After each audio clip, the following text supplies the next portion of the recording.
I'm taking a break from mental health to focus on substance abuse.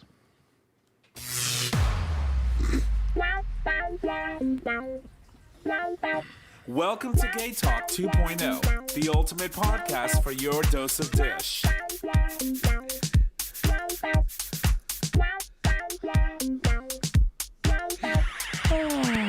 I am laughing because I have to give you a cue when we're ready, right? Oh, yeah, today I was on it.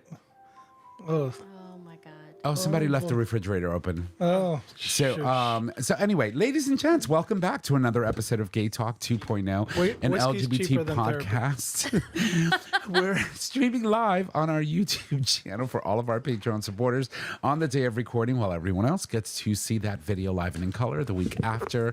My name is Tom, and I am your host. And as always, I'm in the studio with my amazing co-host, starting with the first one. Hey y'all, Nick or Trish. And J Bear, aka your boyfriend's boyfriend. And we cannot forget our other guest that, comes in whenever she wants to, and we love her too. Hope it's Trish's worst nightmare. And we're all here. We're all queer, and welcome back to the show. So yeah, as you can see, it's a shit show when we start. Refrigerators are being left open. I'm wondering, what's singing? What's Did you going press on? record? I did. And both things are recording, and I'm getting audio, which is great. That's amazing. So last week's episode, our apologies. What ended up happening was it's the application that we use to do our video live streaming decided they wanted to implement a new feature where you have to actually select your input and your output now, and whereas before it used to do it automatically. So In other words, the intern fucked up. yeah, no, it was the software. And then I had to spend 2 days trying to figure out how to bring the audio in and cut everything out and make it all match and, do all that good stuff. But I did it. Yay. And it's there. Yay Proud for of the you. gays. Yeah. So as you always, we always do a quick roundtable. And we haven't had Hope on the show for quite a minute. So I want to toss it over to you. How are you, Hope? I'm good. You look great. Thank you. You look fabulous. Thank you. And we've missed you. I've missed you so much. She's glowing today. She got here before everyone did today, and I she noticed. walks in and she goes, "Do you have clothes on? You're not naked, are you?" I was like, "No, come on in." And She the- got princess parking. she short. Oh, I There was it waiting. is. I was for it waiting. Yeah. We I was were holding all off. waiting. I was holding off. until the we right went on moment. air. Oh my God. So there's an What a unspoken little- rule that when Very unspoken. Unspoken. we all get here, Nick typically parks in the driveway. in the driveway while everybody else gets street parking. Nick, why? For why? What's going on? What do you mean for why? For why? Explain. I'm a fucking princess. P to the R to the N to the S, princess. Well, more like a prince. No, princess. Definitely. Princess. I mean, my phone prince. does call me Prince Nicholas. So I know. I've heard it a couple of times. I'm like, oh my God, I cannot. But anywho, Hope, how are you? Well, now I'm better knowing that I stole Trish, whose worst nightmare I am, her parking spot. No, I'm good. I'm good. I haven't been here because I've had a lot happening, including a major event for my organization. But this, I'm finally getting in the clearing period, I think. I'm finally coming back up for air and implementing so much in my life, not just in work. I'm really trying to balance wellness and work and relationship and family and community. And this past weekend, I got to spend a lot of time with, we call them my in-laws. We're not married, but they're my in-laws. I spent a lot of time with them. I spent a lot of time with good friends, and that just fed my soul. I also played outdoor sports, which is so not on brand for me. I didn't play sports growing up as a kid. I'm modestly coordinated, but I don't have sharp instincts. And we played badminton and Shuttlecock. Shovelcock? Okay. Shuttlecock. Shuttlecock? That's what you call the birdie. Yeah. That's the technical term for the birdie in badminton. what you hit. Oh, well, I heard the word Shuttlecock. cock. That's all I heard. Yeah, I she was like, well, where? if there's a game, and we Yeah, can I play can with catch cocks. it. I'll open my mouth. Hello. Yeah. I'm not you, okay? You can't use your mouth, my friend. Yeah. You have to use use- the racket, So- and it's small. So how has, we He's are used too small. July 27th. I know. The whole month of July is gone. Yeah. We're like Somewhere. halfway through summer. How's your summer going so far? You know, I have been in a pool. I have done really hard work. I have done a little bit of beach, the tiniest bit. I need more beach in my life. But my summer is going okay. I think like half of it was work, and now I'm in the half that's play. That's so I have awesome. to do hard work. That's But like I awesome. have weddings coming up. I have trips. I have my friend's backyard I'm going to go hang out in. I have cookouts. So now's the part where I get to feel a little more fun. Nice, Yeah. nice, and competitive. Because let me tell you, when you start playing games with her, ooh, you better bring your A game because she is fierce. It's She true. is fierce. I got better at badminton as I played, and I'm really good at bocce ball. So Bocce ball. Yeah. That's awesome. Wow. Trish, how are you? How are you feeling today? Do you feel attacked? No, Not attacked yet. no, I feel fine. You Still feel early. fine? Yeah, How's everything with you? good. How was your weekend? Busy, very busy, but it was really good. My parents were in town. My sister-in-law was out of town, so my brother needed support with all three girls. Oh, that's rough. And then Jonah turned 40 on Friday, so he had a party on Saturday. So I went up there with a friend on Saturday, and that was a lot of fun. I can only love those imagine. guys.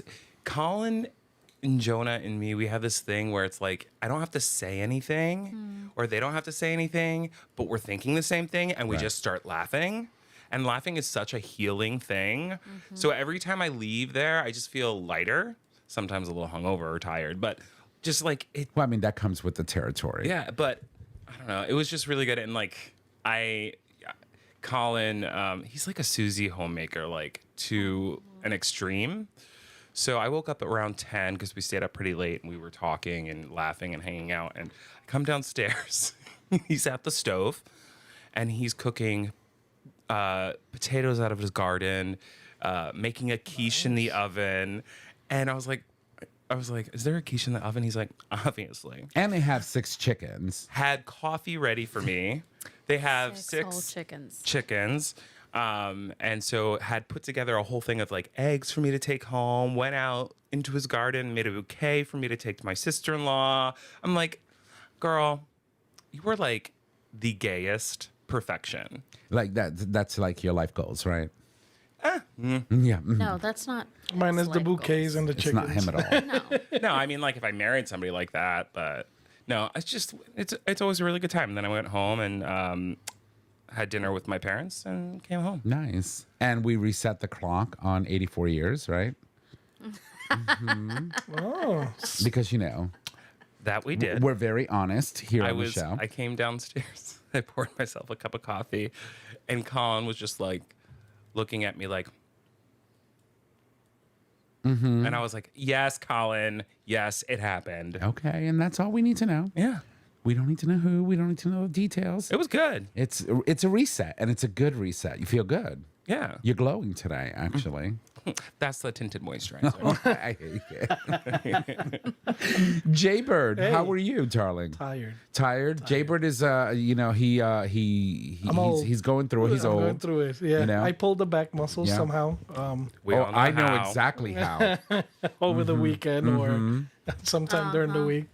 So I actually had to go Or to sometime after the show. yeah, Uh-huh. and ended up going to the docks today because I just couldn't. I bent down yesterday and couldn't get back up. Wait, to the doctors or the docks in New York? No, the doctors. I just want to make sure Yeah. we need clarity because Clarity, there's a thing called the dick Doc- dock, yeah, right? yeah. So we want to make sure. That's in No, P-Town. yeah. And there's one in New York. Yeah. There is. Oh, honey, the docks. the entire docks are just a thing. Trish, where have you been? Yeah, she's never been, I guess. Oh, that's right. Yeah, Yeah. she's not that kind of Puerto Rican. No. At least not yet. Not yet. Not that kind of gay. Yeah, So- no, but other than that, it was a good weekend. Hung Yeah. out with the family. Had family come down from New York. We chilled at the house. You were cooking for yeah. something. Yeah, I was cooking for a baby shower. A friend of mine. So on Mother's Day, I was doing a dinner while I was cooking for the church that the family attends, and I was making arroz with gandulas. And one of the guys from the group that was there was like, "Hey, I have a baby shower coming up. Would you be able to make some rice and gandulas for me. And Jay just like, you know, Yeah, and I was like, I got you, you know? here I am Yeah. to save the day. Yeah, his aunt was there. She was like, "Oh, who made the rice and gandulas?" I was like, "Oh, I did." And she's like, "Oh, I'm gonna try it." She ate like 3 times. I was like, "Girl, What'd you put in it? Your foot? Absolutely, some smoked neck bone and all that good stuff." Yeah. All the So, crazy things that you put in food. Yeah, and they tore it up. I have to I say, made like 2.5 trays, almost 3 full trays of rice, and when I was gone, there was like half a tray left. But I was there like I 4 will say hours. though, you do get very creative with the things that you put into your food. Yeah, yeah. I never make it the same. I always try to test and see. I'll use the ham, or I'll use smoked neck bones, or I'll use, Yeah. Last time he put his left foot in. This Yeah. time we're doing the right foot. Yep. Last one I did with ribs, Nice. with rib tips.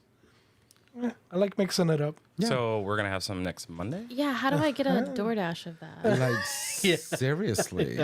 Like, can What's we? wrong? Yeah. Why are we not doing potluck Mondays? Also, did your mom make rice this weekend?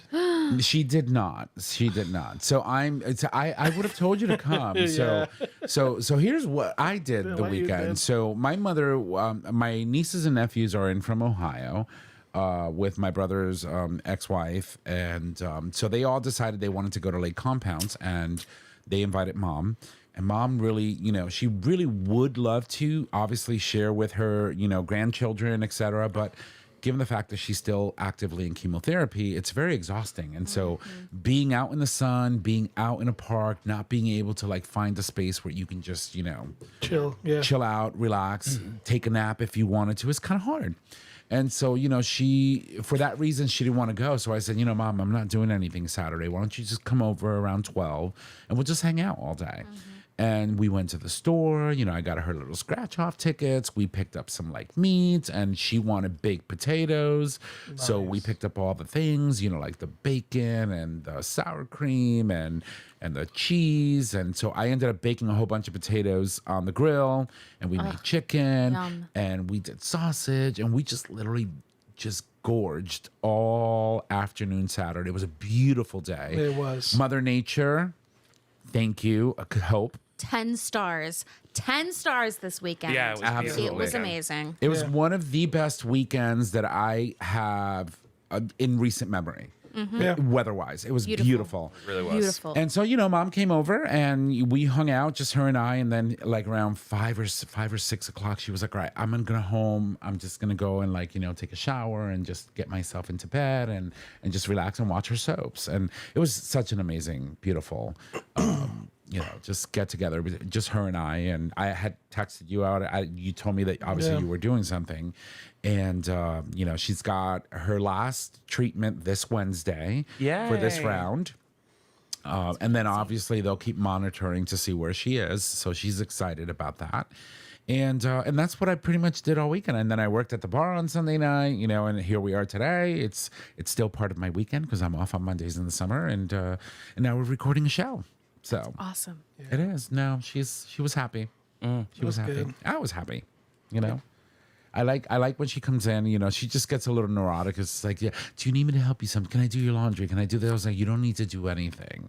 I just need you to sit, enjoy the doggies. Just let me take care of you. It's so hard for her, not do and I get anything. it, Yeah. because I'm the same way. Yeah, I was Yeah. going to say, Tom, Yeah, yeah. if you had a cold and we tried to give you chicken soup, you'd be like, no, let me make you dinner. Right. And she's She's the same way. I'm exactly like I am my mother's child. Yeah. So that's why we clash a lot sometimes. Have you met her yet? No. Oh my god. Oh my God. You're gonna love her. She's hilarious. So what we will do is, because it is already July 27th, as we said, we need to do something on the patio, Yeah. and then I'll have Mom come over. She'll make some rice. Sorry, Jay, but her rice. Yeah, is her just- rice is good. Oh yeah. I'm going to And- watch her. Oh my God! You can gonna record it watch and her then cook. share with me I will. because she's insane. I don't know what she does. Oh, I don't either. You have Yeah. I understand how to watch a cook because it's not always what they put in. It's how, it's when, it's the way they touch everything as it goes. Yeah.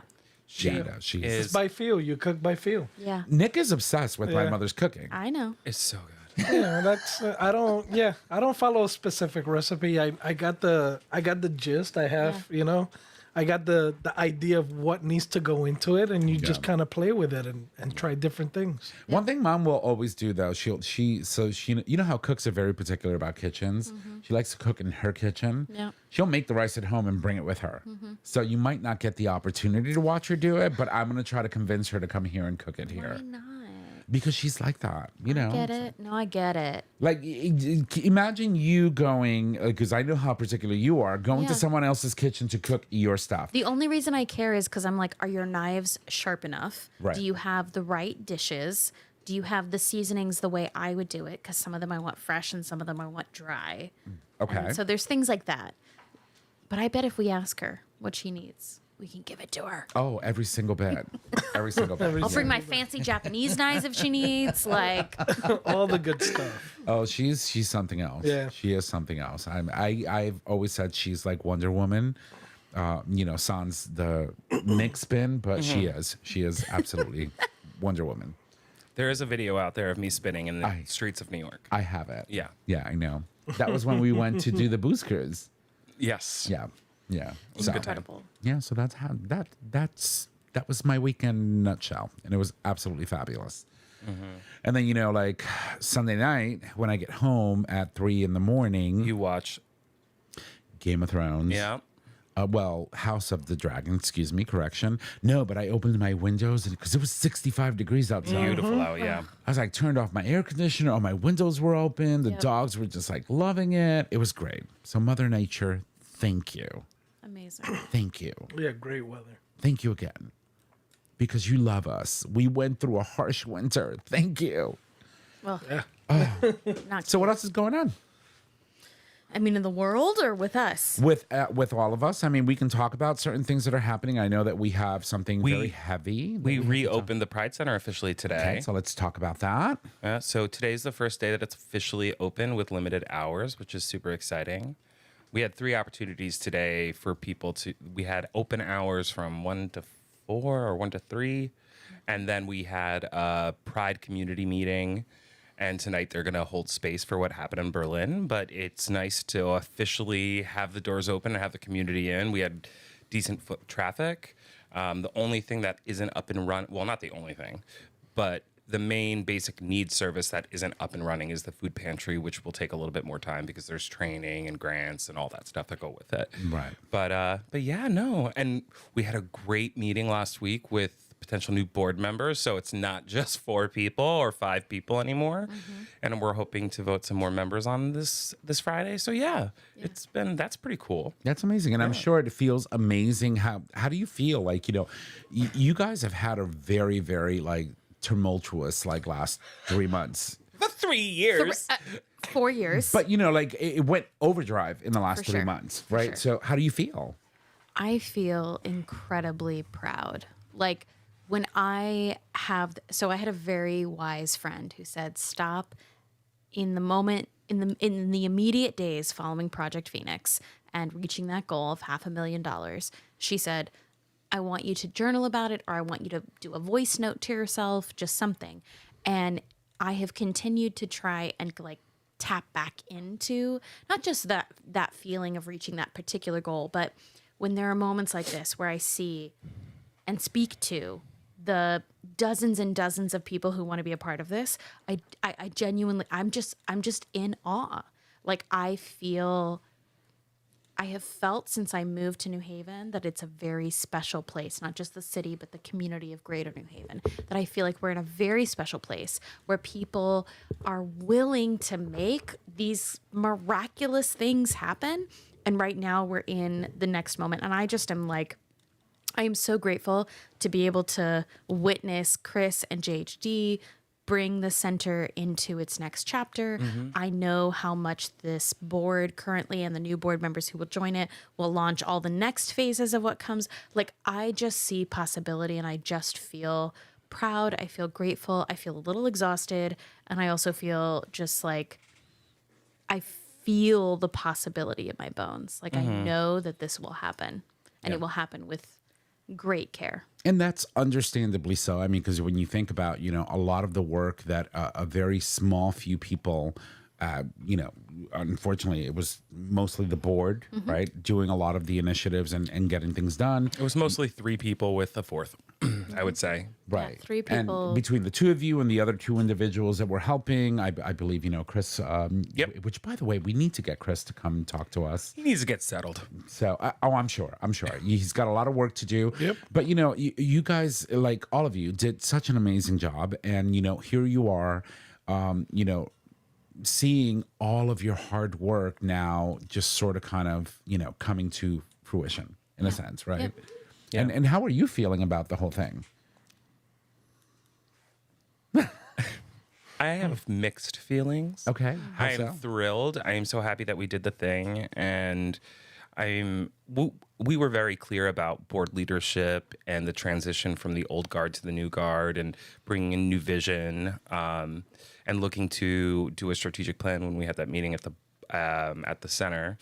But Hope will be rolling off shortly, so I am taking over chair fully. So I won't be co-chairing with Hope for the next couple of months, which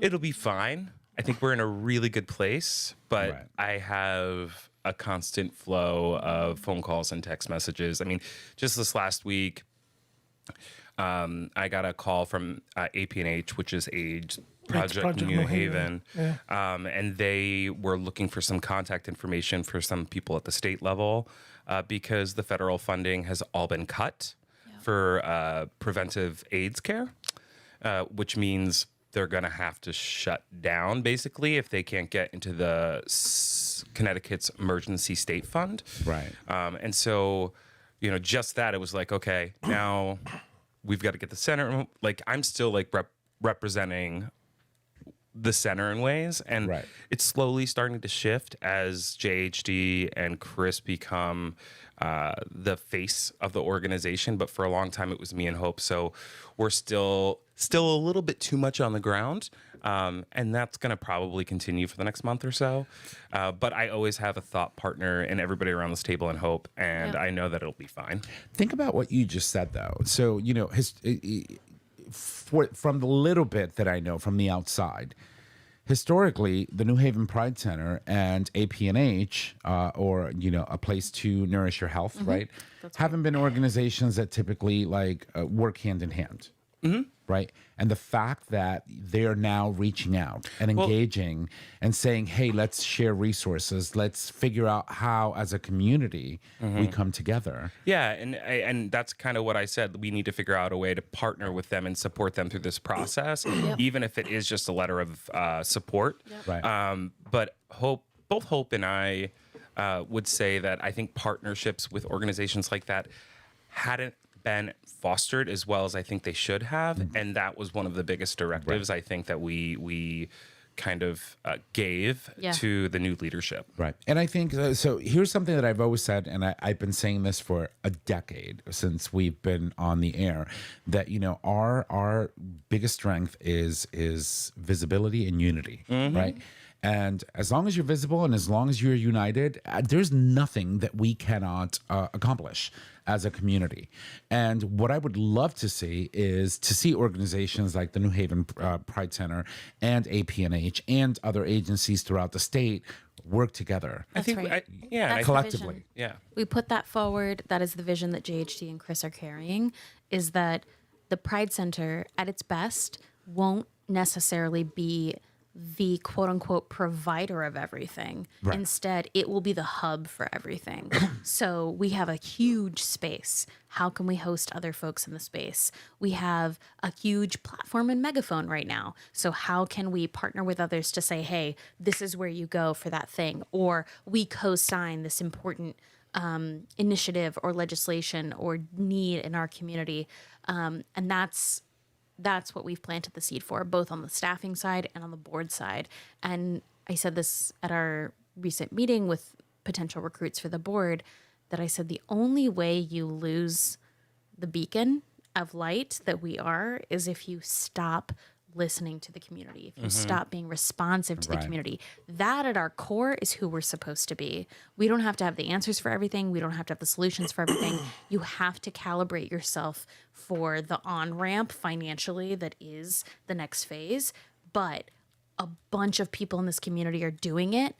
What you need to do is bring them all together. Right. Make sure they're funneled through this incredible agency that we have designed for you all. We've given you all the tools of platform, network, relationships, and funding. And now it all needs to start to funnel. And sustainability too. Right, Yep. New Haven's a very unique city, as in it's like the melting pot. It's like a mini New York, right? So you have communities throughout New Haven of all different races, genders, gender identities, sexualities. But historically, New Haven was built at one point to separate those communities. Yep. And finding ways to actually bring them together and work together for a common goal is something that I think, especially in fundraising, people have been afraid to do because they're thinking like, those are my dollars, instead of coming together and saying, let's do this together and actually accomplish more. Right, right.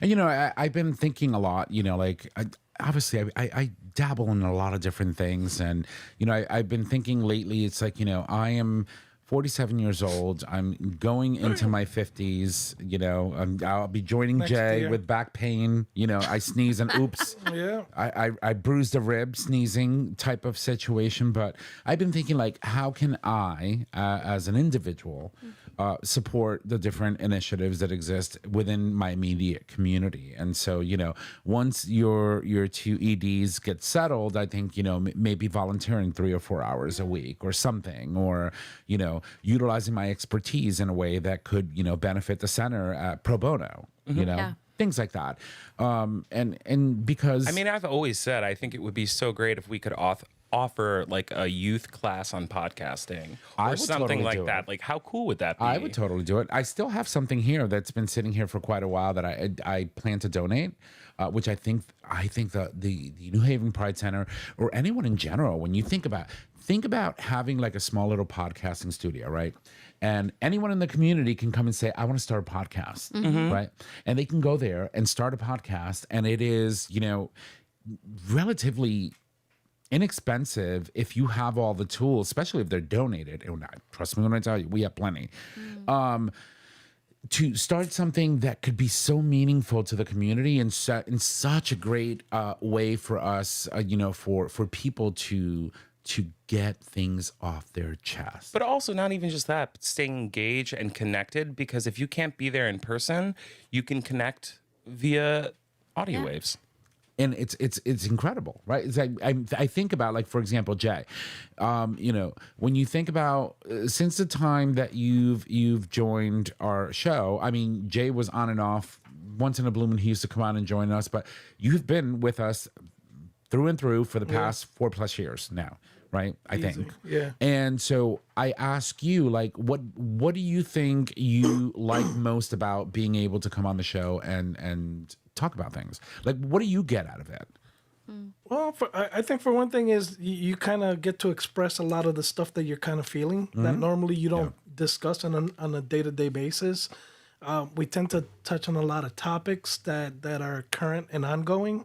I mean, I'm not always as talkative as you guys, but Oh, you know, honey, we're I put in- chatterboxes. yeah, I put in my 2 cents where I think it counts, and it allows me, you know, that ability to at least communicate and connect, you know, with our demographic, especially the bi community, because Right.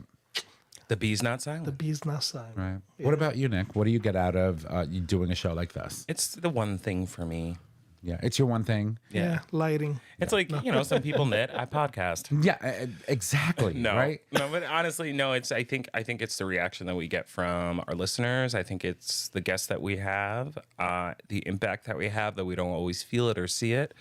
I know that we have it, and I think it's important to share stories and be like we're very open and honest about our personal lives, and I think it's important to share those stories so that, you know, in a professional setting, sometimes you just can't, but like you need to be able to say like, I had sex this time and this is what happened and it wasn't good and this is what I did about it. Do you know what I'm saying? Right. And people should be able to hear that and be like, oh, it's not just me. Right. Yep. Yeah. For me, I will tell you that, I'm a person that, I'm home. I live alone. I work from home now, given my circumstances. And so often I have very limited interaction with individuals, unless they're my friends that come to my house. And so podcasting for me not only provides an opportunity for us to share with people things that are happening around the world where they may not have access to television or something, just as simple as understanding the world around them, or they may not have community where they live, where they exist, and we do, right? And so we can share our experiences and perhaps maybe provide them a little bit of hope that, eventually they also too might have something that they can share in. And that's what I get out of it. And, you think that after 10 years, oh my God, we would get so tired. And sometimes, there is always something to talk about. Yes, we come on the air sometimes and, our energy is just like drained. And, there are some episodes that are just not as, oh my God, it's like, oh my God, we're on a fucking high. Yeah. However, I don't get tired, You get tired of all the little things you have to buy when they keep breaking. Well, yes, that too. Yeah. However, but when it comes to showtime, I'm invigorated. I don't find researching or getting ready for the show such a chore, even though the intern fucks it up half the time. But that's what I get out of it, right? Yeah. And I'm enthused at the idea that I get to create something that a lot of people can benefit from. Yeah. What about you? Oh, I mean, I enjoy coming here for a little space to let my hair down. I don't do that often. Because I have enough of a public-facing job that I don't often let myself do that. But I also do it because I hope that there's a little queer girl or a little queer non-binary person that's like, I get to see a little fluidity on that podcast, or I get to hear another voice and perspective. And I really love talking about issues with you all. I love talking about politics. I love talking about it. Like there are spaces absolutely that I have, but there's something special about having a conversation, knowing that it's captured, releasing it out there into the world, and hoping that it makes just the tiniest of impacts. Because frankly, my theory of change for the world, the way I believe that we make the better world that we're all dreaming of, is these little moments, these little conversations, these snippets of sound bites, these memories of a moment on a show, the little conversation you have in passing with your friend. That's actually what shifts the way we think about the world. Right. And I think podcasts are really fun. I also love listening to podcasts. So Right. the idea of being a part of one that you graciously invite me to over and over again is a gift. Oh my God! Not only that, we love having you on the show too. And for me, it gives me an opportunity to sort of kind of let loose too. It's like we're having libations, and because I want to be, not that I need alcohol to be, how would I say, social or free or loose of the tongue. I can do that very sober and all by myself. Thank you. But it just allows us to sort of kind of, chill. Drop the guard a little bit. And talk about the shit show that's going on in the world. Oh my God. It helps us. It also helps me personally. I don't want to speak for anybody else here. Stay engaged, right? Right. Like you see things that are happening around the world, and I'm like, I need to know more about that. Right. Yeah. And having the perspective of 3 other people on the show teaches me every single show. Right. Yeah, and we've grown so much in the last 10 years, right? From when we first started to how we initially wanted to focus the show on format and what we were going to focus on to what it ended up being. It's just a completely different thing, right? And that's the beauty of it. We around this table get to create what we want, right? And you don't have individuals telling you, no, you can't say that. Yes, we can. And the reason why we can say this is because it's needed, right? Someone needs to understand that it's okay to be who you are. It's okay to exist in your own space. It's okay to fight back when people say you don't have a right to exist. It's okay to accept others and help others and speak up for others. The perfect example was last week with Ryan when he was calling himself a coward. Right. Yeah. And we had to shift that narrative and that thought. I mean, obviously it's going to take him a lot longer than just one episode to shift that thought. But just because you can't come out later in life or have any shame around who you are or coming out does not make you a coward. Yeah. Right. Coming out makes you a stronger human being. Oh, of course. But, for some matter people the in journey. the moment, it's very hard. Right. So no to matter the accept that. journey, but Right. you just... Right. I hated it when he said that. I was like, you are not a Yeah, coward. and by the way, we are going to go on break because we need to do that. I want to say a big thank you to Ryan for joining us on last week's episode. I think that it was very impactful. We loved his story. He was amazing. Even though we texted back and forth, he was like, "Oh, I think I was a loss for words." Absolutely not. Yeah, he and we've been chatting back and forth. I think with various. Several of us on ways in which we can probably bring Ryan back on the show to talk about things, medically that, could benefit the community. So, yeah, thank you for joining us because, we really, truly enjoyed having you on the show. He did so good. Yeah, so, he did. Yeah. Awesome. All right. Well, listen, we're going to take a break. Ben, and when we come back, obviously, we have to talk about Berlin. I think that's, something that's very important right now. And we have to figure out how to sort of kind of, digest that and break that down and talk about how we all feel.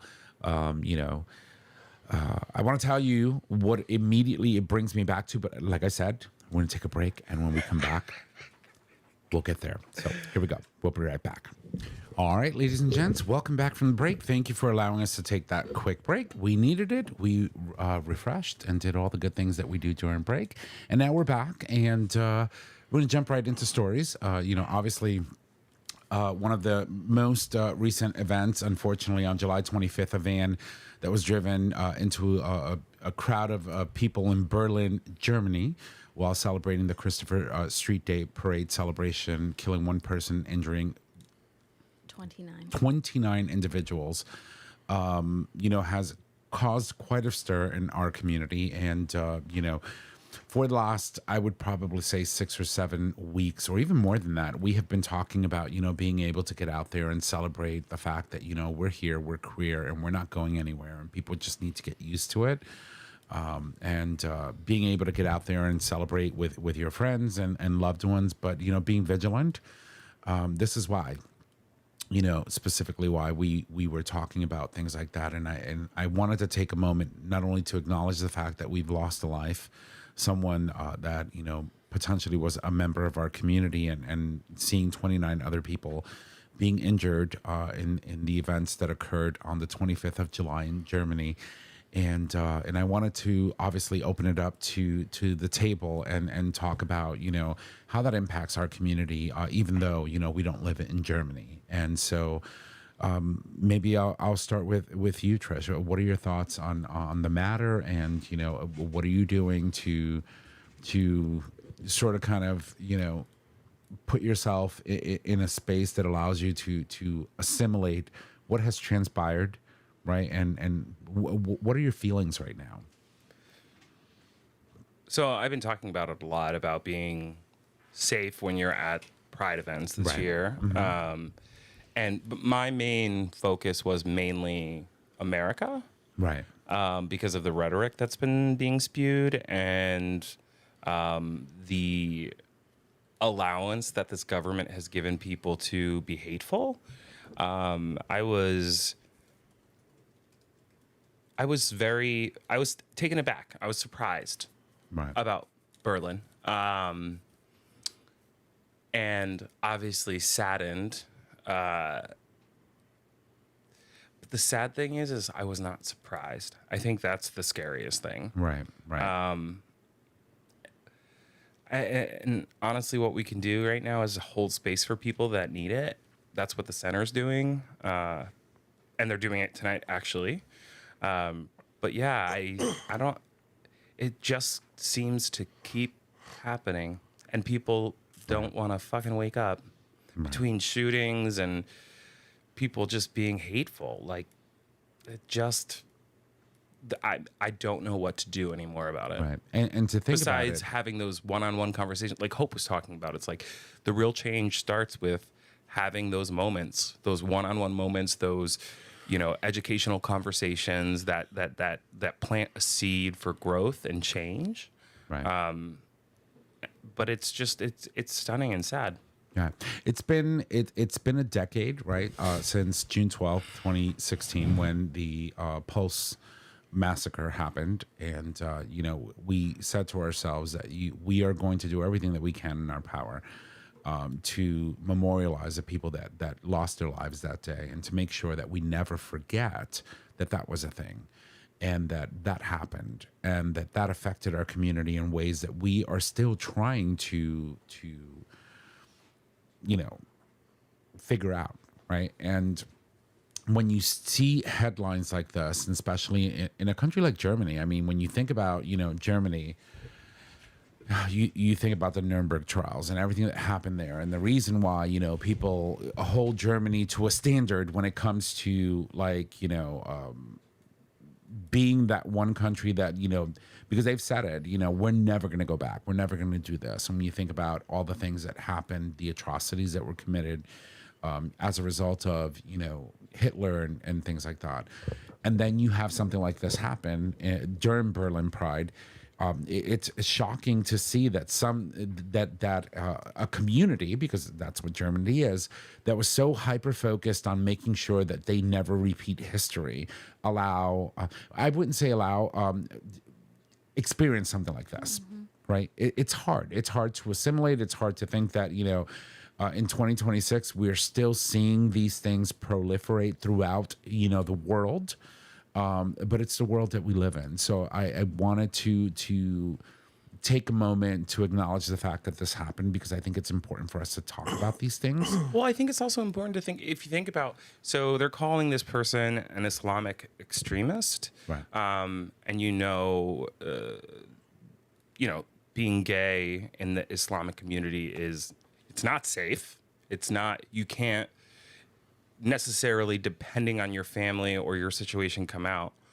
But I just keep going back to this thing. It's like there's all these pockets of people that have all their beliefs, and you have, the Islam religion, the Catholic religion, and you have the LGBTQ plus community, you have the Black community, you have all these different communities. It's like, why can't we just Let people be. let people live? It's like, you can have your opinion, but guess what? Opinions are like assholes. Everyone has them. Mm-hmm. That doesn't mean you have to create violence or Right. or push your opinions or hatred on somebody else. Right. Just let them. They're not affecting you. There's a lot of things that are happening, right now as a result of what happened, right? They're blaming Islam, and, it's Islamic terrorists. And, you think about, when I think about, for example, when people say things like, oh, it was an Islamic terrorist, and they're immediately trying to pin it specifically on a group of people, right? Well, not necessarily a group. They're calling him an Islamic extremist. Extremist, right? But, they use the word Islamic extremist, right? And then you think about, for example, It's like they're making an excuse for it. my point, right? But, you have other people that practice, the religion of Islam. Look at Manzami, for example. He doesn't have those extremist views, right? However, when things like this happen, we're looking as a society of a way of pinning it to a specific either religion, cult, and by association, we're condemning an entire community of people. And I think that the world and the news organizations and people are focusing on the wrong thing. It's like the acts of one individual does not necessarily mean that an entire community of people who may be part of that religion are responsible for the one act that the one individual committed, right? And I don't know. It's like when I mean, my neighbors are Islamic, and every time they see me, they want to talk to me for like hours. They're lovely human people, and they don't give a shit that I'm gay. I mean, clearly, I'm gay. I mean, clearly. But so you know, it's like when you think about when very significant things have happened in history, 9/11, for example, right? It's like Islamic extremist, and you know, it's like we have to be very careful the words that we choose to utter when we're describing something that's singular, that one individual did. And we're trying to, what are we trying to do? Like tie in an entire community and punish them because of one individual? That could easily happen to somebody who's Catholic or someone who's an evangelical or someone who's not, you know, into religion at all. That what they do is they're doing it because, you know, they have a hateful fucking soul. Mm-hmm. You know, it's like I'm torn with the way that the media is spinning it. But I'm also torn at the fact that it even happened in the first place. And so that's why I wanted to talk about it. And so, you know, like, for example, what are your thoughts, Jay, on the matter? Yeah, I mean, I think Trish kind of touched the point on all of it, to be honest. And I think sometimes you just have to take a step back and again, you're looking at, you know, what occurred, what happened, and again, media goes in and okay, where are they from? Where, you know, what's their religion? What were they? Right. So yes, and this individual had ties and did some time for having some ties to ISIS at some point. So, you know, the warning signs were there, and the time he did apparently wasn't enough. You have to keep in mind sometimes individuals, regardless of their religious beliefs or where they stand, you don't know where their mental health is at. And again, don't mean to say he had mental health issues, but I mean, to want to take people's lives for who they identify as being, there is mental health there, period. And you have to look at it from that standpoint as well. The hate is coming from somewhere, yes. Right. It may be a sect or a specific group that he's part of, but in order for an individual to decide I'm going to take people's lives over my belief, that's no longer a religious choice, my view on it. Right. I mean, how many people have died in religious wars over the years? Oh my God! But we're talking. No, I know. I'm just saying. Yeah, but I don't think it's a religious choice at that point. At that point, there's no religion that justifies it. Whether you agree with it or not, there's no justification in any actual religion that justifies you taking someone else's life. No. You know, it's sad. It's sad today's to world. see that. Yeah. In today's world. In today's world. Because even though some of these books still, you know, say, oh, you should stone someone for. Yeah, exactly. So, I mean, people pick and choose what they want to believe. Right. They pick and choose what they want to kind of, take from any reading. We can all read the same book and we can all take something different from it. And I think that's the point. When you're part of, it's just like anything else. If you're a gang member, there's a specific belief that's given or specific orders that are given by the people that are quote unquote in charge. And if you're a follower, not a leader, you assume that this is, you know, all this rhetoric that they're spewing is correct. Right. Some people don't have the mindset to go in and actually look at stuff, and you don't have to agree with everything everyone does, but you know, you also have to be careful of how you choose to act out on that. Right. And I think that's the main thing I take from it. You know, it's, you know, the media, of course, automatically they start fueling prejudice and racism and religion without really knowing the whole fact. I mean, the individual was killed with a confrontation with the cops after this whole event happened, but so you really don't have his take on why he did what he did. Right. Not excusing what he's doing, because what he did was deplorable, but you know, some people's mental health, I think we fail to see that.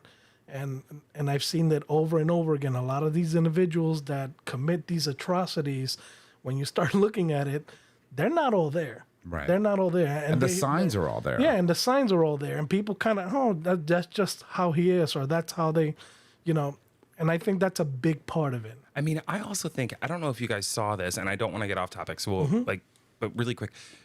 I feel like the MAGA movement is their mental health, and they're being so indoctrinated and brainwashed. Before the dinner, help me, what's the correspondence dinner? Correspondence dinner, right? He had all of these people, famous and rich, all around him praying, but had to place their hand on him. Yeah. Like, that's creepy shit. Yeah, no, and to think, you know, that indoctrination. That's cultish. and a president of the United States, if you want to call him that, you know, it's like knowing that you have to be someone that represents the entire people of the United States of America, sitting there and allowing one specific group be the, you know, the one that gets the spotlight. It's very, very disturbing. But right, Look, to not. Yeah, and you got to look at it this way. If you've noticed, there's been very, very little stuff about the Proud Boys since ICE came into effect. Well, gee, I wonder why. But going back to the topic at hand, I wanted to give Hope an opportunity to talk a little bit about, you know, how you're feeling. I mean, because, you know, it's important to talk about how we feel. How are you doing with the whole situation? I'm doing okay. Insofar as I feel somewhat, I don't want to say numb, but I feel, you know, I grew up with shootings. Like, I was literally in middle school Right. when I first, like, when Columbine happened. And so shootings that, whether they're motivated by some kind of prejudice or not, I am of a generation that is been terrorized by that for a long time. I was a child when 9/11 happened, right? So there's some of that. I think, so I have some friends who are German, who live in Germany, and the German laws are far more progressive than our own when it comes to terrorism, when it comes to information security, when it comes to like these very progressive issues about keeping people safe based on their identities. And something that I found interesting about this particular case was that he was sentenced the minute he landed back in Germany, in Berlin. So he had been sentenced in Lebanon for inciting like religious ire, basically. And then the minute he landed back here, he was sentenced again. He went into pretrial detention, and then he went to court, and he was sentenced to 1 year and 10 months. And they decided to defer by 6 months his sentence.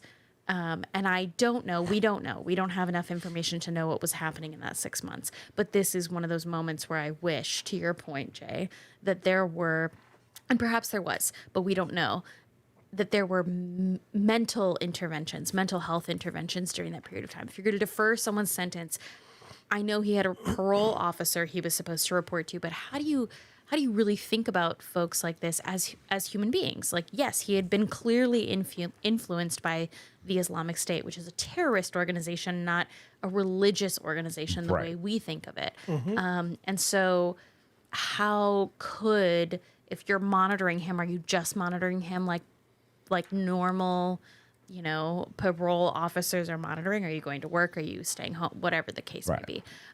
So that's an intervention that I wonder if that was happening. All of which is to say that I actually believe that the German government gets so much more right than we do when it comes to protecting their citizens' rights and protecting the safety of their community from all kinds of infractions.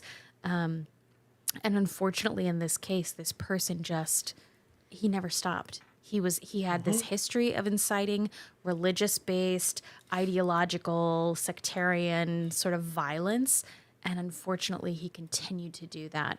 And so I grieve for the German people because my perception is that Germans, especially Berliners right now, are experiencing this as like wait, how could this happen here? We're actually pretty progressive in our values and our legislation. Right. So how could this happen here?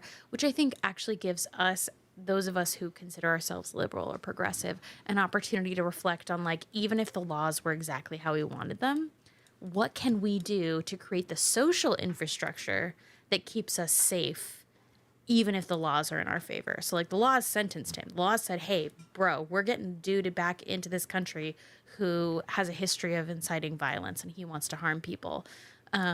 but there was a gap, there was a pause. So how do Right. we imagine a world where even if our laws are exactly how we want them, we can create environments, whether that's the organizers of the events, whether that's just the community in general, how do we keep each other safe? And interesting that you say that, because it's probably a lot easier to do in a country like Germany.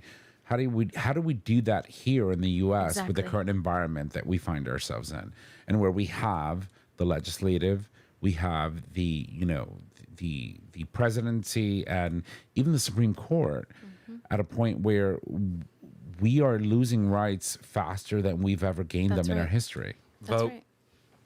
We have to vote. We also have to we have to become a little more skilled when we're organizers and hosts of what radical safety can look like, because it's not always policing. Policing can be a part of it, Right. but there's so much more, and we also have to give some grace here for like what we can't control.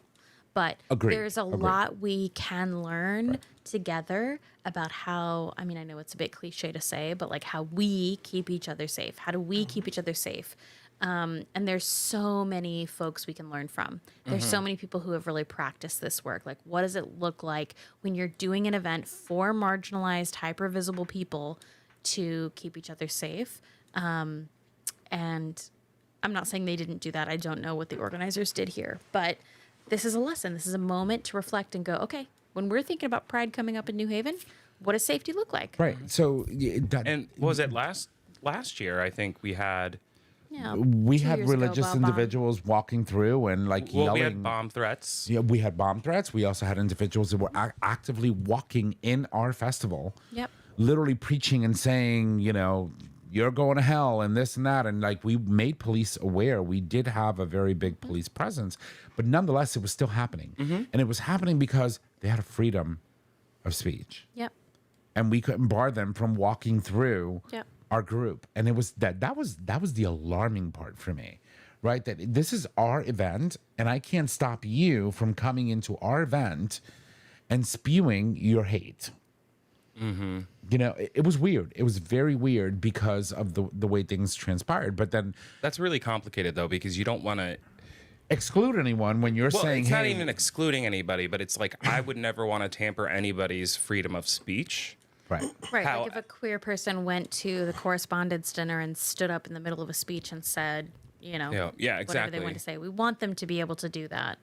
But this is a decision making. This is a design choice, right? Right. So it's like, okay, should some things be on private property? Because that makes a difference, right? Of course. Property streets, that's a different calculus than if you're inside a venue or you're on someone's private land. Yeah. Right. And then, so you said it eloquently. Like, we're having an event coming up that we do on a physical street, Yep. right? What's to prevent that happening here in New Haven? Oh well, it's blocked off pretty well by we take care to make sure. No, that no. the And I'm streets are sure we blocked off do, but with it's like police protection. with police protection, and we have little barricades made out of wood and a couple of little triangle angle things. What's to stop somebody from ramming those things and going straight through a crowd of people that are just sitting there trying to live their best life? I would say I think it's technically the same thing that happened in Berlin. There Of course. were barriers up. Of course. You ran right through the barriers. But Yeah. I mean, if you're gonna worry about that, you got to worry about everything else. Just going to the We do. supermarket and being attacked. You know what I mean? Right. I think, it's a tragedy, but you also have to keep in mind that you can't stop living because that occurred. Agreed. The minute you start giving way to these groups because you're afraid, they get the power They win. and Yeah. they win. That's what they want, yeah, right? They yeah. want you to be afraid. They want you to not organize. They want you to not open your mouth. They Yeah. want you to not be visible. They want you to not be, how I would say visibility is our strength. That's what they want to rattle. absolutely. That's exactly what they want to take away. Yep. And it's like, how do you say to someone, be visible, be strong, go out there, speak your mind and try to stay safe, but you could also lose your life in the process. It's so hard. yeah. It's a hard thing. I'll also say I think there are certain areas where the cops will in for our pride block off the street with a car and not a just cones, not or- just cones or a wooden thing. And then in other areas, they'll block off additional streets so they have reaction time. So there are ways to do it. I'm not saying that it can't still happen, Right. because it could still happen, but at least I believe the New Haven police have figured out a way to give themselves reaction time, but also block off areas wherein they wouldn't have it. Right. And I'll make a shameless plug that if you believe in solidarity, you must identify those communities and those events where you have some privilege. And if you are comfortable doing so, lending that to the cause. So, for example, I will often go in person to protests or rallies that are around specifically Black communities and immigrant communities, because I am neither an immigrant nor Black. And so if I can be there and I can, whether it's just attend or marshal or be a legal observer, I can be a literal front line. And the same case would be here, right? If you're not a queer person, we take volunteers for Pride every year. Of course, we want queer folks to volunteer. But of course, if you are, you consider yourself to be someone who's in solidarity with the cause, that's a great way to say, like, hey, I lend myself to be, you know, one of the people that wears those volunteer t-shirts, who's kind of always on the perimeter. I'm not saying you sacrifice your life, but the idea is like, you can, somebody has to be and will always be at Pride, our Pride at least, keeping a watch out on different ends of the corridor, right? And so this can be a really useful way if you are concerned about our community, but you are not a part of the community in that sense, to say like, hey, I can volunteer my time, I can keep an eye out, right? And I can see that there's a car down the street coming, you know, whatever. I'll also say too, I think obviously the way this administration is treating and utilizing ICE is absolutely abysmal and deplorable. What I will say that's coming out of it is the rallying of community. Yeah. Oh, of course. And, you know, for example, you see a lot of when there is a potential raid, you just see an entire community stand up instead of one person. Yeah. And I think that is the sad silver lining in what they're doing, because communities that have not normally banded together are starting to realize they need to come together, but not only just their community, but other communities. Right. And that is that is a huge thing. You know, it's important because it helps, right? And it shows, you know, people in power, hey, there is organization behind these efforts. There are people who are not liking what we're doing, and you can see that in real time, you know? And so, you know, we talked about what we're going to do in order to try to, you know, implement things that keep us safe. But what do we do for things like what are we going to do to keep people engaged in healing? And, you know, you had mentioned earlier, because that's a very important part of something like this happens, how do we heal? Yeah. And you had mentioned that the Pride Center is doing something today. Yeah. To try to mitigate in those efforts. And what exactly are we doing? So the Pride Center is, we publish not only our open hours, our normal drop-in hours that started today, but also we published, and this is not necessarily normal, the time that the Pride Committee is meeting today, so that if folks were like, you know what, I want to channel my energy into planning our Pride. Great. That's publicly available information. Plug in. And also we're holding another hour at the end of the day that is specifically to drop in, to hold space, whether that's grieving, whether that's just being, whether that's like sitting with some friends and doing some beautiful crafts, or talking to someone who's trained in some trauma-informed therapy. Like, there is space tonight for that. Yeah. But I think... Or just reading a book in community. Yeah. I think healing looks different for everyone. And It does. this is one of those things where the first step is actually to know yourself. Like any organization or center can offer whatever they can offer, but you have to actually know yourself.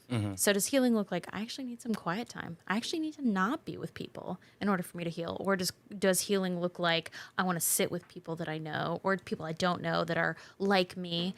Or does healing look like doing something for your body, like doing some movement, Right. sitting by the water? Everyone's different. Gardening. But also, I'll say too, like we extended our hours tonight, and there was no agenda. Yeah. It was a space to be in community. That's Right. it. And that's exactly what I was trying to get to. There doesn't have to be an agenda. Right. There doesn't have to be a program. There doesn't have to be a candle vigil. There doesn't have to be all of these things that you think of that, we can do, which are very important, by the way. It's just simply exist. Come down, sit down, have a moment, share with, your community in grief, and understanding that, 10 years ago, we were all here. The U.S. was here. Yep. And now it's Germany's time, to feel the love of the world. Because let me tell you, when Pulse happened, I was shook. Yeah. Because obviously it shook a lot of us. It shifted the way we did the show in its entirety, in a completely different direction. But it also showed us that the world was watching, and that the world was willing to come together and commune and send well wishes and send their prayers, and regardless of whatever, however they identified religiously. And communities all around the world were really like, oh my God, this is so tragic. We're with you. And I think that's what we need to do. And I often think about social media as a very, I think that today, more so than ever, social media is such a negative thing. There's a lot of negativity on social media. There's a lot of division on social media, but it's also a brilliant and amazing tool to find space, find community, and find unity around the world, because it's instant. And so it's a catch-22 when you're thinking about, but like, if you can't make it physically to somewhere that, may have a little get together to sort of kind of, like be around people that are feeling like you're feeling, I'm sure that groups have popped up on social media that you could join, and, and we have to do everything that we can to ensure that, don't forget that this happened. Yep. Right? Because understanding why, when, and who did it and who was affected Yep. helps us grow Yep. as a people of this world, and also, get to a place where we can start helping others help each other heal. Yep. And so whether it's in person or social media, we have to be able to do that. Light a candle, put Right. put something in the ground, do what you need to do. Right. Because the whole city has been traumatized, frankly. In fact, probably the nation. Right. It's Because they see themselves differently than this action. But, true leadership is showing up in tragedy. And in 2016, when Pulse happened, President Obama and Vice President Joe Biden went, Yep. and they were with the victims' families. Yep. They made a very firm statement that this is not okay. We don't have leadership like that now. So as individuals and communities, we need to stand up and be that voice and be those leaders. Absolutely. The German chancellor showed up after this. He said a few words about trying to keeping it's so important to keep everyone safe, no matter who they are or who they represent. But we don't have that here in America. Right. So we need to make sure that we're all showing up for everybody. Yeah, I feel like if something like this were to happen today here in the U.S., Oh, he wouldn't show up. He'd throw a fucking paper towel at them. well, I mean, I just feel like, how do we get here?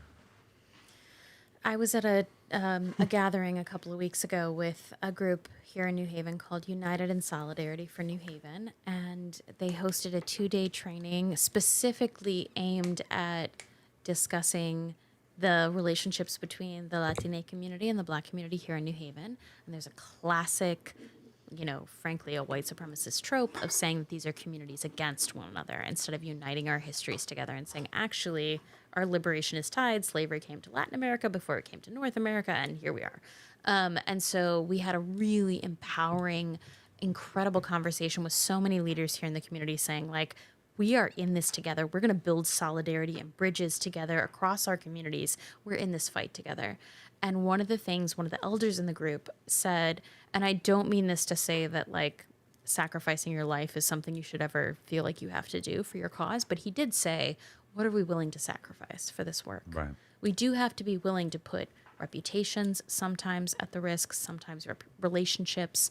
And so if you are committed to the cause of queer rights, of LGBTQ plus rights, sometimes you will have to sacrifice something. And in this moment, it might mean sacrificing certain jobs and relationships and things like that in order to say, I'm taking a stand in this country, despite the fact that we don't have a government that will back us. Right. We will stand in solidarity with our siblings across this community. Preach. Yeah, and that is a very important thing to understand, that, you know, we have that power. That's right. Right. And no one can ever take that from us. It doesn't matter what government you have. I mean, it does. And it depends on where you are in the world. But for us, it's like, I don't care who's in office. If I have to say this doesn't sit right That with is me, not true. I am going to say it. Our strategies change, but our beliefs should not. Of course. You know, and, you know, you shift and do what you have to do. But, you know, your belief is your belief. And if you believe that everybody has a right to exist and everybody has a right to be free and to live their life as they see fit, then you believe that, and never let anybody take that away from you. And so I will close with this: to the people of Germany, we are with you. It is with, you know, sadness in our hearts that we talk about this, have this conversation, understanding very well how your people and those members of our community there in Germany are feeling tonight. And you know, our hearts are with you. I don't want to say, you know, what is it that we always say? Thoughts and prayers. We can't. At this point, it's like, you know, our hearts are with you because we understand. You know, and if you've got, you know, government officials, thoughts and prayers, vote them out. Yep. Get action. Stand in pride. That's it. And that's all you can So, do. yeah, and just as a quick closer on this, so I was looking at some information. The BBC reported that there are, so this, unfortunately, this tragedy happened a week before the Brighton Pride, which is coming up. So they did put out a statement stating that they will have armed police that will be deployed for the Brighton Pride. They expect about 500,000 people to attend this festival. So, you know, because of these events, they are ramping up their police presence to make sure that, you know, something like this doesn't occur again. Right. So big kudos to them. Let's go. Put it on the gay talk card. Yeah. So Jay got the new card. yeah. So the armed police will be sent to the UK's largest Pride festival in Brighton following the attack at the Berlin event. The UK Defense Secretary West Streeting condemned the absolute horrific van and stabbing attack at the German capital. You know, technically, Jay, you and I could probably attend Glasgow Pride and have it be paid. Let's go. I know. Yeah. Because we have a company in Glasgow in Scotland. And therefore, we are members of that international like initiative of like different companies from same company, but different like, you know, subgroups from like all over the world. And yeah, if we can work remotely from there. Yeah, of course we can. No, but anyway, No, but, our yeah. hearts are with the people of Germany tonight, and especially the community members of the LGBTQ plus community in Germany. And you know, we're with you. We understand. We've been here before, and you will come out of this stronger. But we understand. All right, we do have to wrap things up. It's been an hour and 13 minutes, and so I'm going to toss it over to someone. I can't remember who it was. It's Mama me. Kim's. It's you? Okay. Yeah, and I don't have anything extra, so let's just do it. All right. Don't. Hot mess. All right, everybody. Here's Mama Kim's Minute. Number 1, queer and migrant artists in Berlin turn grief into collective joy after the Pride attack. Number 2, Jennifer's Body 2 is moving ahead after years of sapphic fan devotion. Number 1, Mexico's 4th non-binary march combines protest and remembrance. All right. Are you doing on this day in gay history? Yes. J.S. J.S. Okay. All right. July 27th, 1967. Britain's Sexual Offences Act received a royal assent. It partially decriminalized private consensual sex between men over 21 in England and Wales. It did not create equality. It imposed a higher age threshold, applied narrow privacy rules, and left Scotland and Northern Ireland unchanged.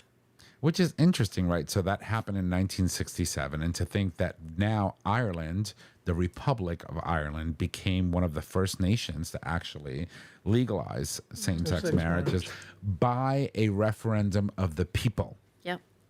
Okay? The people actually chose it. It wasn't Parliament. It wasn't the government. It was the people. It's amazing. But anyway. Yep. All right. No. Announcements. I don't. No. How do we get there? No. You're there. You. Go It's down. you, honey. There It you is go. it? Is it? Yeah, there you go. All right. Recording. All right. How long have you been doing this? Darling, I feel like I've I've erased She keeps something. enlarging. No, you everything. haven't. She keeps enlarging stuff. How do we go from This is how it works every week. on this day in gay history? What happened to There's nothing else. what happened to Just read the thing. No, I can't read It's the thing. later. Yeah, it's after that. If you love future the show, method is please. later. Yeah, No, if you love the show, please make sure to subscribe. Future method. That's what it was. But it's That's later. there. I hope, darling, go for it. Get the Future Method and all other products today. All products are doctor developed, can clean you out without hurting your bum. Take confidence anywhere with the anal powder packs, increasing your stretch goals with the 3-piece anal glass dilation kit. Get long-lasting, pleasurable glide, silicone anal lube, and get all the information you need with Dr. G's book. But seriously, visit futuremethod.com to purchase your life-changing bum accessories today. I think I got a boner. I know. Just listening to just read that. All right. No, I feel like that's like a bit off. No, It was a yeah, bit you weird. fucked up. All right, well, that's ladies okay. and gents, If you love the show, please make sure to subscribe, rate, and review in your favorite podcasting service. By subscribing, you get the latest and greatest of our show delivered right to your favorite device or web browser as soon as the episode is published. You can also support us on Patreon.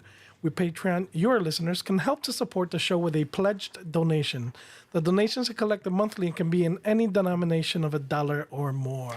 Our show is available on our website, gaytalk20.com, under audio podcast. It's also available as a free download on Apple Podcast, YouTube Music, and now on Spotify. yes, Queen. All right. You can find us on social media, Facebook Gay Talk 2.0, Instagram Gay Talk 2.0. You can email us at gaytalk2.0@gaytalk20.com.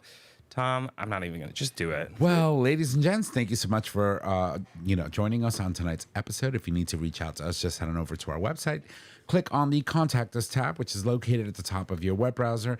There you can leave comments, you can suggest topics, you can submit a question for the cast or an individual host. You can also give us a call and leave us any questions you may have on our voicemail.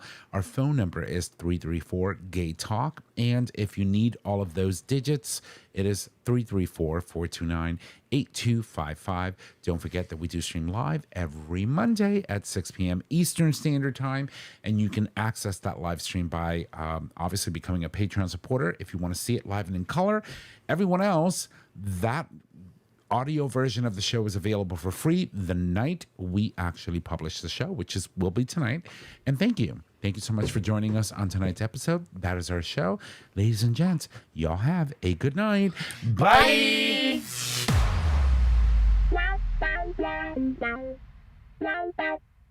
Thank you for listening to this episode of Gay Talk 2.0. Tune in next time for more dish.